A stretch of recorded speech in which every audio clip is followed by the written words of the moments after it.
Estamos ao vivo no Instagram! E aí, galerinha, tudo beleza contigo? Como estamos nesta maravilhosa segunda-feira? Começando mais um dia e mais uma live. Vamos ver, Instagram, chama a galera. Vamos ver.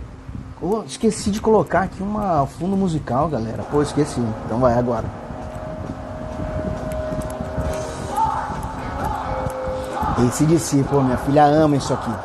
Ama. TNT, pô, fala. Essa é uma das melhores músicas de todos os tempos, né?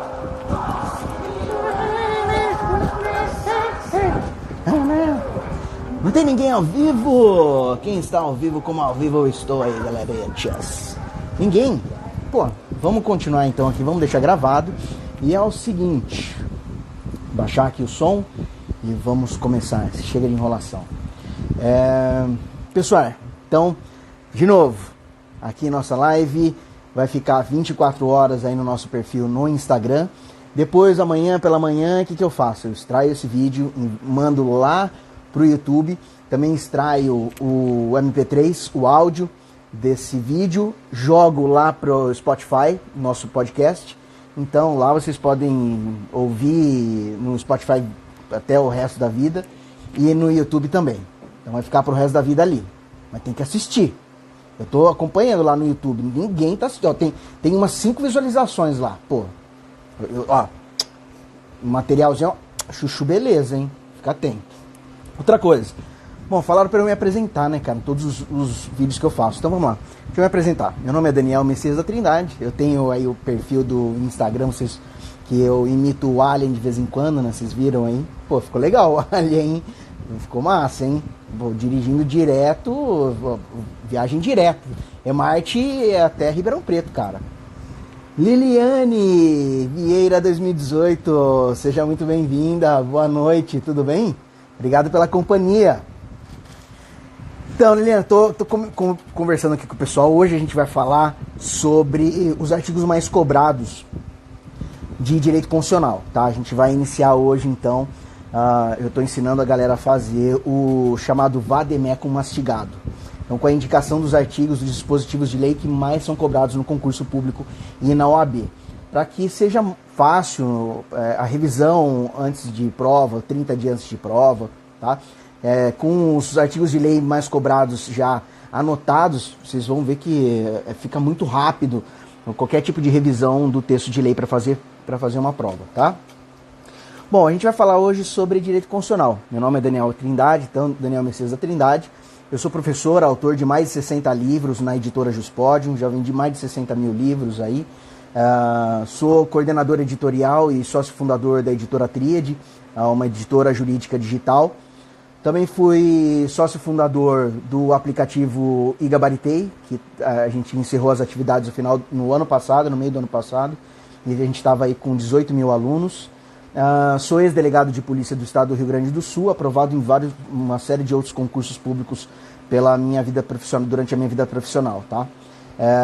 Bom, então, galera, eu sei bem do que eu tô falando aqui para vocês, tá? Bom, então decidi ensiná-los a fazer o tal do vade-mecum mastigado. A gente começou na semana passada.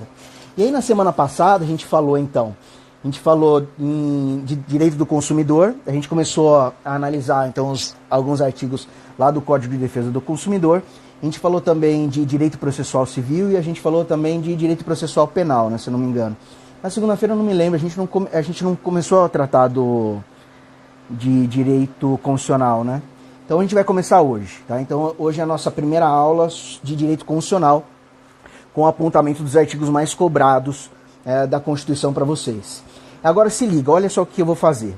Até é claro, o núcleo aqui, o mais importante para as provas objetivas, é o texto do Constitucional, tá? Mas a gente vai fazer um caminho inverso agora. A gente vai começar pela legislação de direito constitucional aplicável. Então, porque aqui eu acho que nessa aula mesmo, a gente consegue já bater tudo isso. Então, nessa aulinha aqui, eu já consigo passar para vocês os artigos que são mais cobrados. E aí vocês já montam o material top, top, top, top para fazer a prova. Lembrei de mais uma informação. Aliás, são 3 informações. Primeiro, o livro de inquérito policial, ele está terminando. Tá? Amanhã, eu acredito que amanhã ele termina. Então a gente já vai lançar ele, também o e-book de inquérito policial. Quem quiser, faz o seguinte, quer economizar? Manda seu e-mail para mim, manda uma mensagem para mim por direct, que eu vou enviar de presente para você esse material, hein? Eu vou te mandar esse material que eu passei em vários concursos. Gratuito. Amigo do peito, hein? Manda para mim o seu e-mail que eu encaminho de presente. Aliás, hoje eu mandei um monte de presente aí pra galera. Então é isso. A gente colocou também, a gente atualizou o perfil com o link do Linktree. E lá, galera, nesse link do Linktree, a gente tem tudo que vocês pensarem. Eu vou até abrir aqui porque senão eu vou esquecer. Então tá lá na bio, tá lá na minha bio, no perfil do Instagram. Lá vocês têm os links de acesso para a coleção do Vademécum Mastigado, tá? Da YouTube, nosso canal no YouTube, nosso canal no Telegram de dicas e e-books jurídicos lá. O canal, também link do Google Drive, amanhã eu vou alimentar esses links do Fala Lucas! Beleza, meu mestre? Seja bem-vindo, meu cara. Tudo bom? Esse aí é futuro agente da Polícia Federal, hein? Luquita, seja muito bem-vindo. Boa noite, meu amigo. Então, amanhã eu vou começar a alimentar o Google Drive, tá? Pra vocês. Então, eu vou disponibilizar cronograma de estudo, uma pancada de coisa gratuita para todo mundo. Na Amazon também tem o link da Amazon com os nossos e-books. Temos também o site da editora Tríade, que tem algumas coletâneas dos vademecums mastigados ali. Tem os links dos livros, os nossos livros à venda lá na editora Juspódio, como, por exemplo, o Revisaço de Direito Empresarial, a coleção dissertativas de Direito Empresarial também, e o livro de súmulas do STF, STJ, TSE e STM também, lá na editora Juspódio. Esse livro de súmulas corre que está esgotando, hein? É uma picanhona. Aliás, eu acho que eu vou fazer um sorteio, hein? Eu acho que eu vou fazer um sorteio dele. É esse aqui, ó. Aqui, ó. Esse livro bonito aqui, ó. Acho que eu vou fazer um sorteio dele. Vamos ver. Que mais? É isso. É isso aqui. Aí eu vou até vou disponibilizar para vocês aí, inclusive papel de parede para celular, para desktop, para tudo que vocês quiserem. Então chega de enrolação. Vamos começar nesse negócio aqui. Então a gente vai começar em direito constitucional, não tratando do texto constitucional. Não, a gente não vai tratar hoje lá da Constituição. A gente vai começar pela legislação aplicável ao direito constitucional. Vocês vão ver aqui que fica muito simples agora para vocês fazerem revisão para a prova. É claro, antes de fazer a prova, tem que dar uma lida no edital, né, para ver quais são os atos normativos que vão ser cobrados na prova de vocês. Então, Simba. A gente já vai começar com a Lei 9.265 de 1996. Essa lei aqui, ela trata da gratuidade dos atos necessários à cidadania, tá? Então, aqui, o artigo 1º caiu uma vez, galera, uma vez nos últimos anos. Isso, como eu estou falando, repetindo, aqui a gente está levando em conta aquele levantamento que eu fiz de 40 mil questões de concurso, 160 mil assertivas. Então, é relevante? Uma vez nos últimos anos, né, galera? Mas assim, ó, a lei ela é curtinha, tem um artigo, então dá uma lida. Dá uma lida. Simples. Bom, agora a gente para a lei do habeas data. A lei do habeas data também, ela não tem grande relevância, tá? Ela vai aparecer às vezes nem aparece no edital de vocês, mas às vezes ela cai, por quê? Porque lá no edital vai estar falando do habeas data. A gente sabe que o habeas data é aquela ação constitucional, tá? Para assegurar o acesso ao direito de informação de dados relativos à pessoa do impetrante. Cuidado, hein? Dados relativos à pessoa do impetrante. Valdevan Santos, seja bem-vindo, meu amigo. Muito boa noite, obrigado pela companhia aí. Então, pode ser que no edital não esteja especificado o número da lei do habeas data. Mas às vezes cai, por quê? Porque vai estar especificando habeas data ali. A gente sabe que o habeas data, então, é uma ação constitucional e ela é utilizada para assegurar o direito de acesso à informação relativos à pessoa do impetrante. Atenção, relativos à própria pessoa do impetrante, beleza? Isso aí eu sei que vocês sabem. Então, aqui na lei do habeas data, lei 9.507 de 97, marquem o parágrafo único do artigo 8º, tá? Aqui trata de alguns requisitos específicos da petição inicial da ação de habeas data, então fiquem ligados quanto a isso. Bom, passando para a próxima... Ó, vocês viram, ó, essa lei, ela tem 23 artigos. Vejam que, olha, as questões elas versaram sobre o parágrafo único e o parágrafo único inciso 1. Foram 4 questões nos últimos anos sobre esse mesmo parágrafo. E aqui eu estou falando, ó, aqui eu estou falando de magistratura, Ministério Público Estadual. Vejam como que é importante, não precisa ler a lei inteira. Dá uma lida nesses artigos, nesse dispositivo que eu passei para vocês aí, que está mais do que suficiente. Próxima lei, lei 9.709. Essa é a lei da consulta popular, tá? É a lei que trata do referendo e do plebiscito. A lei do referendo e do plebiscito, marquem aí quais são os dispositivos mais importantes. O artigo 1º, que na realidade ele é uma cópia, né? É uma cópia do dispositivo do artigo 14 da Constituição Federal, é uma cópia. Que aqui está falando da soberania popular, que a soberania popular, então, ela é exercida através de sufrágio universal, pelo voto direto, secreto, com valor igual para todos, tal, e mediante plebiscito, referendo ou iniciativa popular. Artigo 1º, tá, da lei, é importante. O segundo também é importante, porque aqui ele trata de uma diferença entre o plebiscito e o referendo. Lembrando que o plebiscito, qual que é a diferença? Os dois são espécies do gênero consulta popular. Então, consulta popular é gênero. Quais são as espécies de consulta popular? Aí nós temos o plebiscito e nós temos o referendo. Qual é a diferença principal entre eles? É que o plebiscito, lembrem-se da palavrinha, ó, P, da letra P.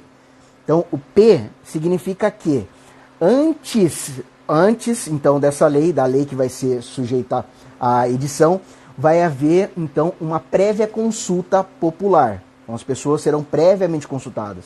No referendo é diferente. A lei é editada e depois que ela é editada, então o povo é consultado. Fechou? Maravilha? Top. Então artigo 2º. Caiu 2 vezes, uma vez na magistratura do estado de São Paulo. Depois, o artigo 1 e 2. Depois podem marcar o artigo 13, parágrafo 1º e parágrafo 2º, tá? Que vai tratar aqui da iniciativa popular. Cuidado aqui com a iniciativa popular. Na iniciativa popular também repete os parâmetros constitucionais. A gente sabe que a iniciativa popular, ela então é necessário que haja então 1/10% subscrição do projeto de lei, que deve ser apresentado à Câmara dos Deputados e não ao Senado Federal. E esse projeto de lei ele deve estar subscrito então por 1% do eleitorado nacional, distribuídos pelo menos por 5 estados, com não menos de 0,3% de cada um deles. Kleber Pro, seja muito bem-vindo, meu amigo. Obrigado pela companhia. Então, cuidado com isso aqui. E outra coisa também que é clássica sobre iniciativa popular. Será que é possível iniciativa popular para apresentação de projetos projetos de emenda constitucional? A gente sabe que não, tá? Não. A iniciativa popular é apenas para a lei ordinária, tá? A iniciativa, só que é possível sim que haja previsão, o STF já decidiu que haja previsão nas constituições estaduais para que seja reconhecida então a iniciativa popular de projetos de emenda constitucional à Constituição estadual. No âmbito da Constituição Federal, não se admite então iniciativa popular para PEC. Top? Maravilha. Então fechamos isso aqui. Então, Lei 9.709 de 98. De novo, os artigos mais importantes. 1º, 2º e o 13. Viram como é rapidinho aqui com a indicação, pô? Muito fácil. Agora a gente vai para uma lei importante, hein? Lei importante. A lei, qual que lei é essa? A lei da ADIM, que é a lei da ação direta de inconstitucionalidade e da ação declaratória de constitucionalidade e também da ação direta de inconstitucionalidade por omissão, para o controle, então, da inconstitucionalidade por omissão. Falar em inconstitucionalidade, eu vou falar que o calor aqui tá de matar, cara. Aqui o calor tá... Fala, Jorjão! Ó, esse cara, ó, fiquem de olho nele, hein? Professor Jorge Florencio, já foi aprovado no concurso de delegado federal, cara é fera. Sigam esse cara aqui, porque esse cara manja muito, tá? Afiado aqui nas matérias, hein? Seja bem-vindo aí, Jorjão. É um prazer ter você comigo aqui, cara. Como é que estão as coisas? Ó, e aí, quando que vai começar a academia lá? Você deve estar animado, hein? Tamo junto, hein? Vamos lá. Galerinha, voltando aqui então. Então aqui a gente está falando da lei de ação direta de inconstitucionalidade. É uma lei bastante relevante, muito importante. Lembrando que a ação direta de inconstitucionalidade e a ação declaratória de constitucionalidade e a ação direta de inconstitucionalidade por omissão são espécies de ações do controle repressivo concentrado de constitucionalidade, sendo, portanto, então, quem é competente para julgamento, processamento e julgamento delas é o Supremo Tribunal Federal. Maravilha? Então, Simba, marquem aí. Artigo 1º é muito importante para a prova. Caiu, olha, 1, 2, 3, 4, 5, 6, 7, 8, 9, 10, 11 vezes, galera. 11 vezes. 11 vezes. Artigo 2º também é bastante relevante, que trata dos legitimados para ação direta de inconstitucionalidade, que é uma repetição do artigo 103 da Constituição Federal. Então, muita atenção aqui com os legitimados, tá? Os legitimados ativos para ação direta de inconstitucionalidade. E muita atenção com esses aqui que eu vou passar para vocês, ó. Atenção com o Conselho Federal da OAB. Na prova eles costumam colocar Conselho Seccional da OAB. Não, é o Conselho Federal da OAB, o ente legitimado para propositura. E também entidade de classe de âmbito nacional. Eles costumam trocar, então, entidade de classe de âmbito nacional, eles colocam de âmbito regional. E outro detalhe, quando eles colocam o presidente da República como legitimado da ADIM ou da DECOM, que ele é o presidente da República, ele é legitimado para esse tipo de ação do controle concentrado e repressivo de constitucionalidade, o vice-presidente da República não é, tá? Ele não é, por quê? Porque ele não está elencado no artigo 103 da Constituição Federal, e nem aqui no artigo 2º da lei de ADIM. Lembrando que a lei da ADIM é a lei 9.868 de 99. É isso.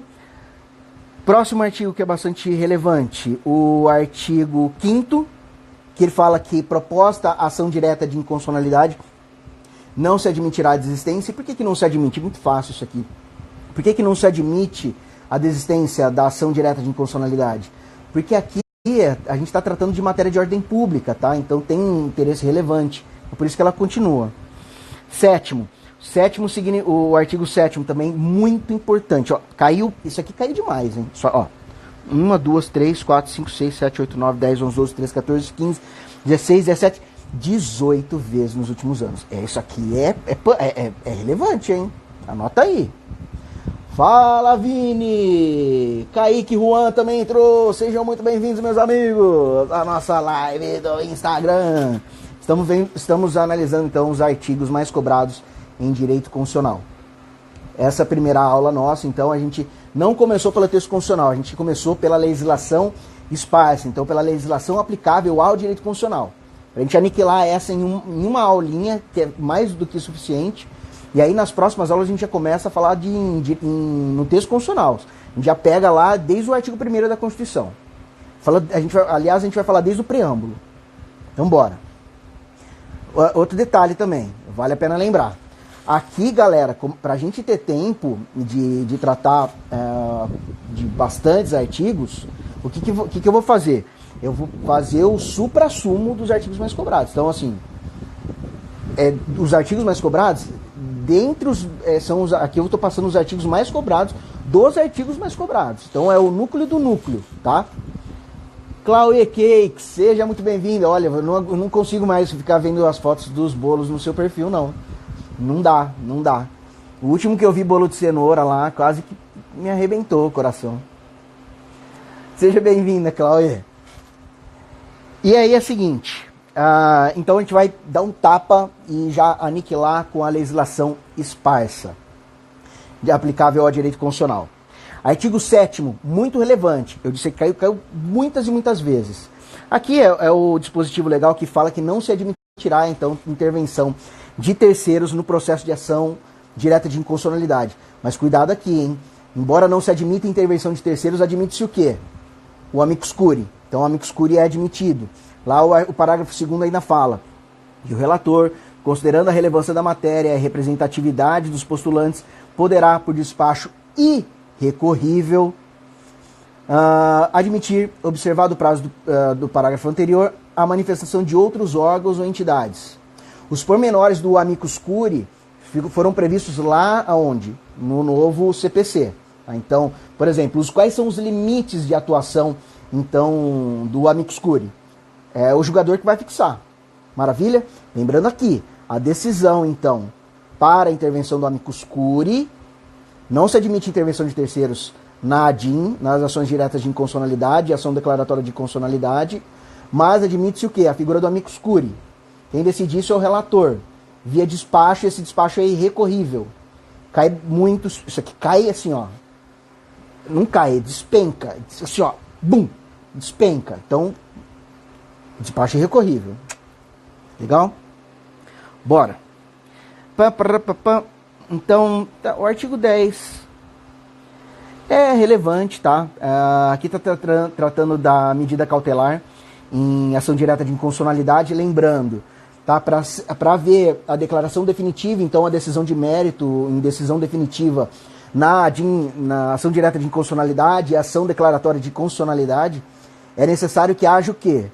É necessário que haja, então, a maioria absoluta. Vocês têm que lembrar do artigo, se não me engano, é o artigo 97 da Constituição, inciso 10, que trata do princípio da reserva de plenário, tá? Então, apenas por maioria absoluta é possível, então, declarar a inconstitucionalidade da norma. Maioria absoluta. Agora, para a modulação de efeitos, para a medida cautelar também, entende-se o quê? A decisão é maioria absoluta, artigo 10, tá? Então, marquem o 10 porque ele é bastante relevante. O parágrafo 1º também, que fala, então, da indispensabilidade da oitiva do advogado-geral da União, no prazo de 3 dias. O advogado-geral da União ele deve ser ouvido nas ações diretas de inconstitucionalidade, por quê? Porque é ele que vai defender, então, a constitucionalidade do ato normativo federal. Entenderam? Agora, vejam só que interessante. Na ação declaratória de constitucionalidade, ele não vai precisar ser ouvido. Por que ele não vai precisar ser ouvido? Porque aqui, na verdade, a lei, o ato normativo, ele já é presumido constitucional. Lá, a ação declaratória de constitucionalidade nada mais vai fazer do que declarar algo que ela já é. Fechou? Tá, então, o parágrafo 1º, muito relevante. Parágrafo 2º também importante. Parágrafo 1º principalmente importante para quem vai fazer a advocacia pública. O Procurador-Geral da República também tem que ser ouvido. Maravilha. Os outros aqui, 12... Não caem, mas não caem tanto assim. O próximo, artigo 12H. Artigo 12H é relevante. Caiu 3 vezes aqui. E está falando dos efeitos da ação direta de inconstitucionalidade por omissão. Lembrando o seguinte, agora dica básica, eu não vou ficar entrando em pormenores aqui, até porque a gente já tem tudo isso aqui lá no nosso material, o e-book de direito constitucional relativo ao controle de constitucionalidade. Quem não tiver esse e-book, manda para mim o e-mail no direct que eu vou mandar de presente. Eu mando de presente esse e-book aqui de controle de constitucionalidade. São as noções gerais. Esse e-book está para venda lá no site da Amazon. Então, nos efeitos da ação direta de inconstitucionalidade por omissão, lembrando uma diferença básica aqui. Em se tratando de poder, o responsável, então, para suplantar a omissão inconstitucional, ou seja, para regulamentar aquela norma constitucional de eficácia limitada, em se tratando de poder, haverá o quê? haverá então a declaração da omissão, da inconstitucionalidade por omissão, e o STF vai dar ciência, tá, ao poder omisso a respeito da inconstitucionalidade por omissão. Agora, em se tratando de órgão e não de poder, para regulamentação da norma constitucional de eficácia limitada, aí sim, nesse caso sim, o STF fixa então prazo de 30 dias, fechou? Não vou entrar, eu sei que existem outras teorias, não vou entrar nesse mérito agora, porque não é momento aqui, tá? Não é uma aula de direito constitucional aqui. Aqui eu estou indicando para vocês só os artigos que são mais importantes para marcarem aqui, para fazer uma prova objetiva, só. Agora, quer um aprofundamento? Tem que buscar lá no e-book. Porque a gente aqui não ia ter... Não é relevante, tá? Não é relevante para tratar aqui nesse formato de aula aqui, descontraído, parando toda hora, fazendo zoeirinha, tá? Então, não. Artigo 16. Artigo 16 é importante também. Repete a mesma regra que a gente viu, que a ação declaratória então de constitucionalidade ela não admite desistência, e também o artigo 18 que fala que não se admitirá a intervenção de terceiros também na ação declaratória de constitucionalidade. Artigo 26, putz, isso aqui marquem com uma estrela, uma bandeira do Brasil e um coração gigantesco, ó. Isso aqui caiu 1, 2, 3, 4, 5, 6, 7, 8, 9, 10, 11, 12, 13, 14. 14 vezes. Então, artigo 26, marquem, muito importante. Artigo 27 também. O artigo 27, só no Ministério Público de São Paulo, já caiu 2 vezes nos últimos anos. Então, 1, 2, 3, 4, 5, 6, 7, 8, 9, 10, 11, 12, 13, 14, 15, 16, 17 vezes o artigo 27. Marquem, então, esses dois. O artigo 28, o que é relevante é o parágrafo único. O parágrafo único trata, então, dos efeitos da declaração de inconstitucionalidade na ação direta, tá? Então, que a gente sabe que é o efeito erga omnes, falando da decisão de mérito lá, né? Decisão eficácia contra todos, ou seja, eficácia erga omnes e efeito vinculante também. Marquem parágrafo único do artigo 28. Agora, passando já para uma outra lei. Tem mais 2 artiguinhos aqui que costumam aparecer. Não vou falar também porque não é o suprassumo do suprassumo. Próxima lei. Próxima lei é a lei da arguição de descumprimento de preceito fundamental. Essa lei aqui, vocês não vão acreditar. Ela tem 14 dispositivos. Sabe quantas vezes caiu o parágrafo único dessa lei, do artigo 1º? Olha só, eu vou contar aqui, ó.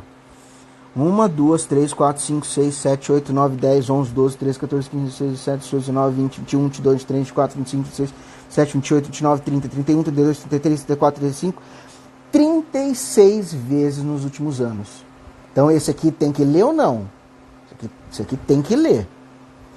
Então, artigo 1º também caiu muito, porque aqui o artigo 1º está tratando exatamente do objeto da arguição de descumprimento de preceito fundamental, que é utilizado para evitar ou reparar a lesão a preceito fundamental resultante de ato do poder público. Então aqui tanto cabe a DPF preventiva quanto a DPF repressiva. Aqui o artigo 1º já está falando isso. O parágrafo único, então marquem isso, galera, não deixem de ler, tá? Por favor, não deixem de ler mesmo.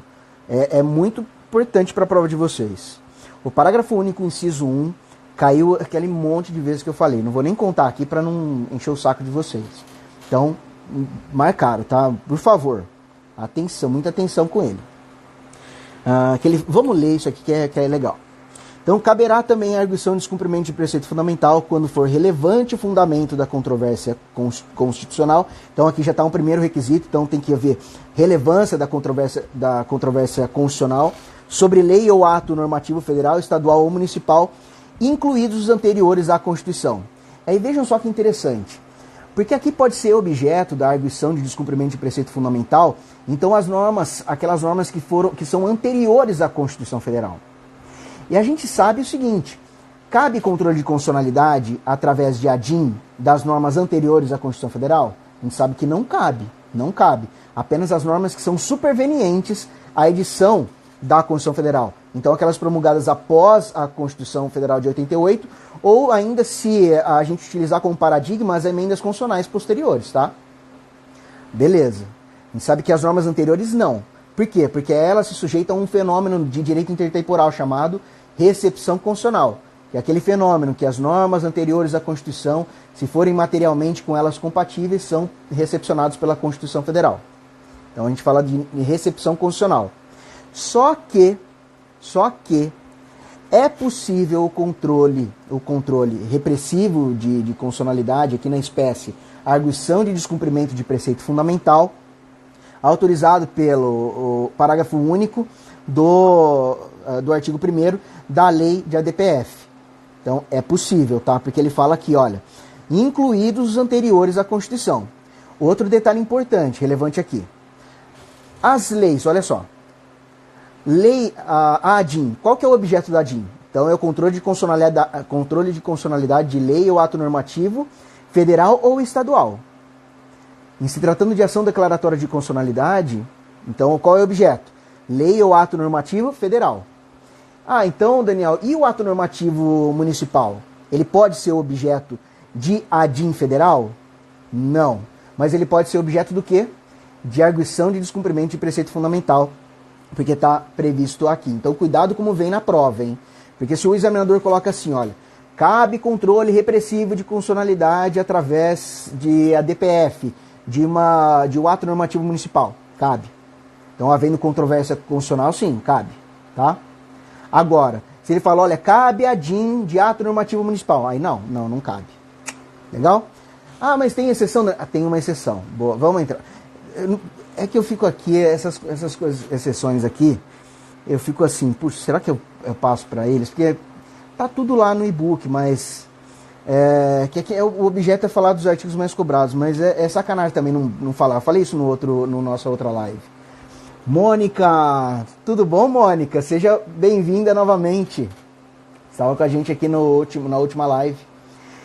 Então, alguns temas, algumas temáticas que ultrapassam então o mero entendimento do texto legal, às vezes eu trago para vocês aqui porque é relevante para a prova dos senhores. Vocês vão acertar. Então, de repente, se aparecer na prova, vocês vão acertar de qualquer forma. Pô, mas eu até esqueci o que eu estava falando. Se alguém lembrar, manda mensagem. O que era mesmo? Da lei do ato normativo municipal. Ah, lembrei. Então, assim, então a gente sabe que o ato normativo municipal ele pode se submeter ao controle repressivo na modalidade de arguição da DPF, arguição de descumprimento do preceito fundamental. Não pode ser objeto de ADIM e não pode ser objeto de ADCOM, porque a ADCOM, o objeto dela é lei ou ato normativo federal. E a ADIM é lei ou ato normativo federal ou estadual. Agora, vejam só. Cuidado o seguinte, e as leis distritais e as leis emanadas do Distrito Federal? As leis emanadas do Distrito Federal, então aquelas que forem emanadas com base na sua competência legislativa estadual, elas poderão ser objeto do quê? Aí sim vão poder ser objeto de ADIM, porque elas vão ser umas normas estaduais, tá? Na verdade são normas distritais que são editadas com base na sua competência estadual. Agora, com base na sua competência municipal, não. Mas vai caber a DPF. Legal? Maravilha? Muito bonito isso aqui, hein? O artigo 2º também cai bastante, que trata dos legitimados para a DPF. Lembrando que são os mesmos legitimados para a ADIM. Então, lá no artigo 103 são os mesmos legitimados. E é isso. O que mais aqui? O próximo dispositivo importante é o parágrafo 1º. Parágrafo 1º, o artigo 4º, tá? Que trata do caráter subsidiário da DPF. Então, a DPF só vai ser utilizada se ela for a última ratio. Se tiver qualquer outro meio de evitar ou reparar a lesão ao preceito fundamental, tá? Cabe a outra alternativa. Somente se não couber nada, aí sim a gente vai poder manejar a DPF. Isso aqui que eles falam que é o caráter residual, o caráter então subsidiário da arguição de descumprimento de preceito fundamental. Relevante então o parágrafo 1º do artigo 4º. O caput nunca cai, nunca. Artigo 5º cai bastante também, que fala aqui da decisão maioria absoluta para decisão liminar. Parágrafo 3º também importante, o parágrafo 3º do artigo 5º. E depois, para a gente finalizar a lei de ADPF, o parágrafo 3º do artigo 10 e também o parágrafo 13, tá? Da lei de ADPF, bastante relevante. Agora a gente passa para a próxima lei. Vamos para agora lei da súmula vinculante. Galeritia, lei da súmula vinculante, lei 11.417, 19 de dezembro de 2006. Aqui vocês podem marcar como o mais relevante de todos o artigo 2º. Vejam só quantas vezes caiu isso aqui, ó. 2, 3, 4, 5, 6, 7, 8, 9, 10, 11, 12, 13, 14, 15, 16, 17, 18 vezes o caput, o artigo 2º. É uma repetição, basicamente uma repetição do que já está previsto lá na Constituição Federal, quando a Constituição trata a respeito das súmulas vinculantes, tá? Mas é relevante. E o parágrafo 3º também. O parágrafo 3º que está tratando, então, qual é o quórum para aprovação da súmula vinculante, tanto para a edição quanto para revisão e cancelamento. Tá? E o quórum é de 2/3 em sessão plenária. Então, 2/3 é necessário então que haja aprovação por 8 ministros do Supremo Tribunal Federal. Daniel, como que eu faço para lembrar um recurso interessante? Tenho certeza que todos vocês conhecem. Como que eu faço para lembrar o número de integrantes do Supremo Tribunal Federal? Lembre-se o seguinte, somos um time de futebol, então 11 integrantes. Legal? Facilo, hein? Tem umas que são meio sacanagem, né? Por exemplo, como que faz para lembrar o número de integrantes do STM, do Superior Tribunal Militar? Esse eu achei sacanagem, mas eu vou falar. Não foi eu que inventei. É o Somos Todos Moças. Então, festa de debutante, 15. Então, o número de integrantes, 15. É sacanagem, né? Mais um, STJ. STJ é legal também. Somos Todos de Jesus. Jesus morreu com quantos anos? 33. Facilo agora, hein? Marquem essas dicas aqui que é chuchu beleza para lembrar. Tá. Artigo 2º, então, relevante. Parágrafo 3º, relevante. Ó, parágrafo 1º e parágrafo 2º do artigo 2º? Não, tá? Não. Artigo 3º, é importante. Aqui o artigo 3º, ele trata, então, dos legitimados para propor a edição de súmula vinculante. Vocês podem ver, se vocês lerem esse dispositivo, basicamente são os mesmos legitimados para ação direta de inconstitucionalidade. Mas não são os mesmos, tá? É muito parecido esse rol de legitimados ativos. Mas vejam só, aqui eles inserem o Defensor Público Geral da União e também os tribunais superiores, tribunais de justiça e os TRFs também podem apresentar, então, proposta de edição, revisão, cancelamento de súmula vinculante. O parágrafo 1º também é relevante, que trata da legitimidade dos municípios para propor tem que ser incidentalmente a edição, revisão, cancelamento de enunciado de súmula vinculante. Marquem aí, parágrafo 1º costuma cair bastante em prova. Não tanto quanto os outros que eu passei, mas de vez em quando aparece. Ana Elisa, tudo bom? Boa noite, seja bem-vinda. A gente está falando dos artigos mais cobrados em direito constitucional. Simba Safari, artigo 7º também da lei. Esse artigo cai bastante. Só na magistratura de São Paulo, do estado de São Paulo, caiu 3 vezes nos últimos anos. É relevante, hein? Isso aqui é mastigado. Falei para vocês que eu ia ajudar a fazer o vademécum mastigado e tô ajudando, hein? Ó, chuchu beleza. Parágrafo 1º, então, o artigo 7º, relevantíssimo. Está falando basicamente da possibilidade do ajuizamento da reclamação no Supremo Tribunal Federal para garantir, então, a eficácia das suas decisões, a autoridade das suas decisões. PAM, no caso de descumprimento, tá, de enunciado de súmula vinculante. Parágrafo 2º também, isso aqui é bem legal, galera.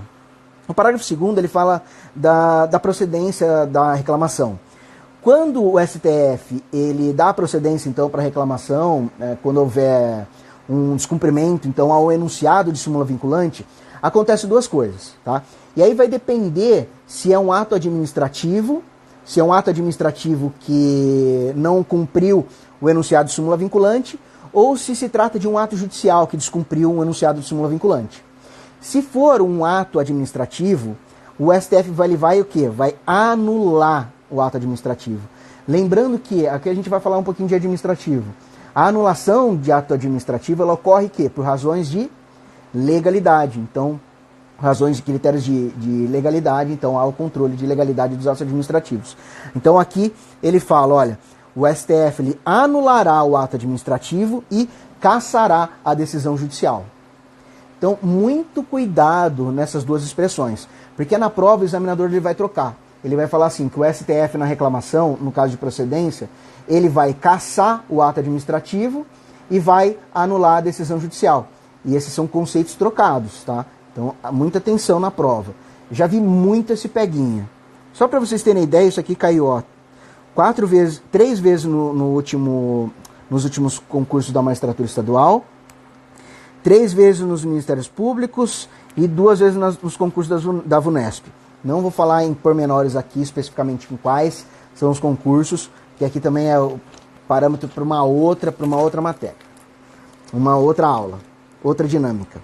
Tá, maravilha. Então a gente pula agora para a lei de acesso à informação.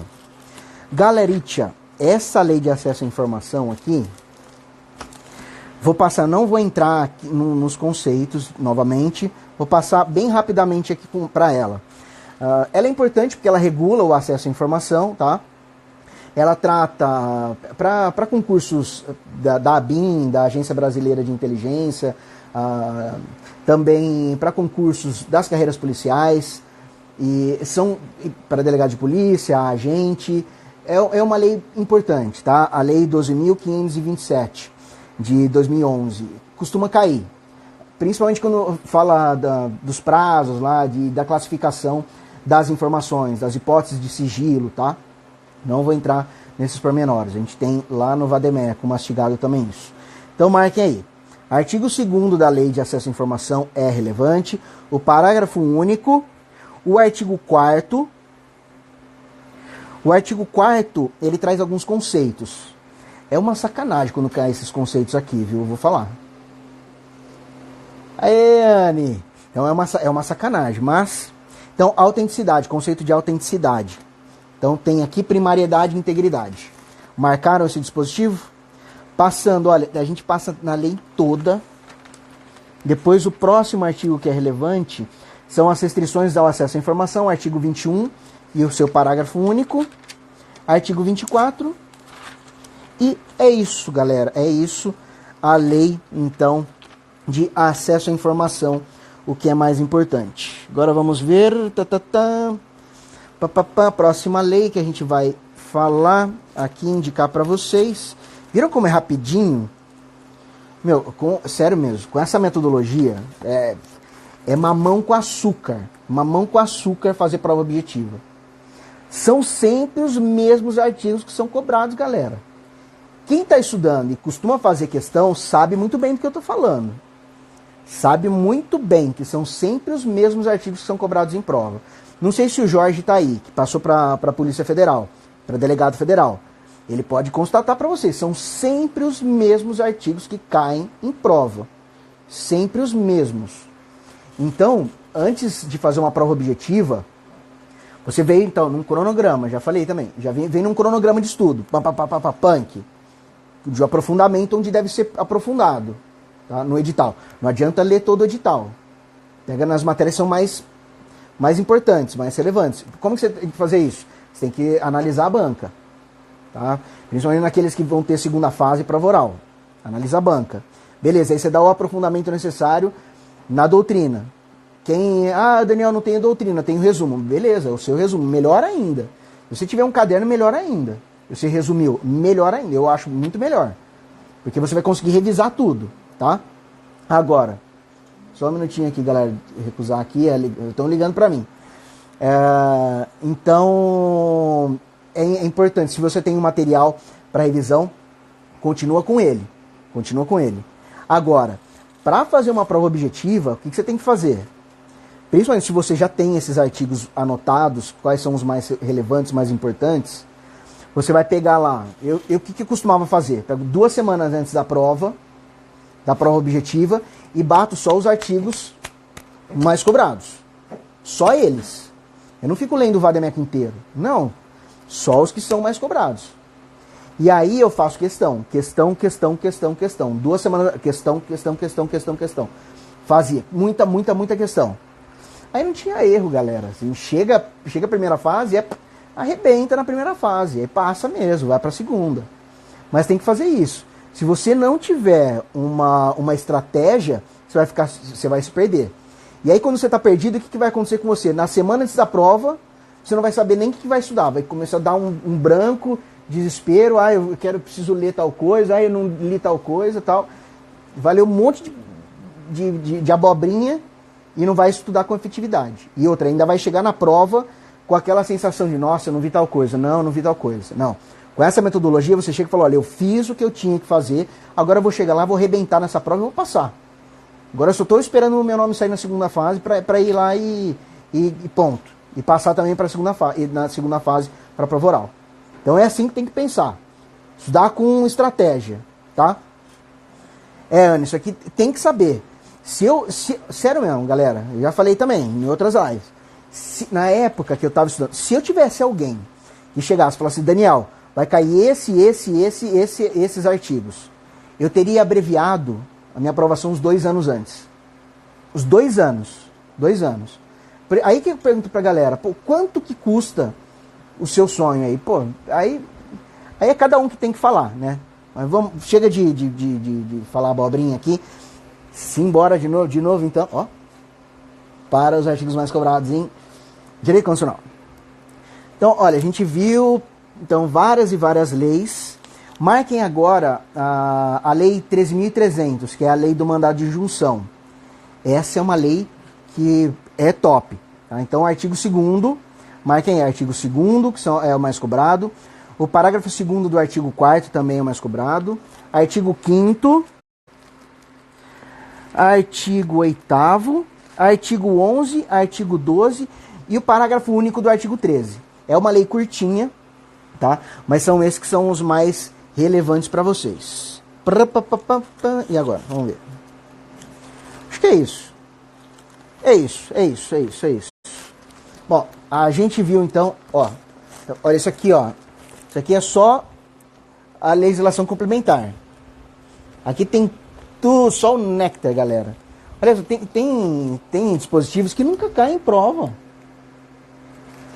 Por isso que uma das chamadas lá do Vademécum mastigado é a seguinte. Olha, você já pensou em acertar até 90% da prova, estudando 30% do Vademécum tradicional? Porque é isso aqui. Em 30 dias lá você consegue ler o Vademécum inteiro, revisando só o que é chuchu beleza pra vocês. Deixa eu ver o que mais que eu preciso falar. Acho que é isso, né? Deixa eu ver. A minha esposa ligou também, ela já tá subindo com a minha pititica. E agora eu vou curtir minha pititica, brincar um pouquinho com ela.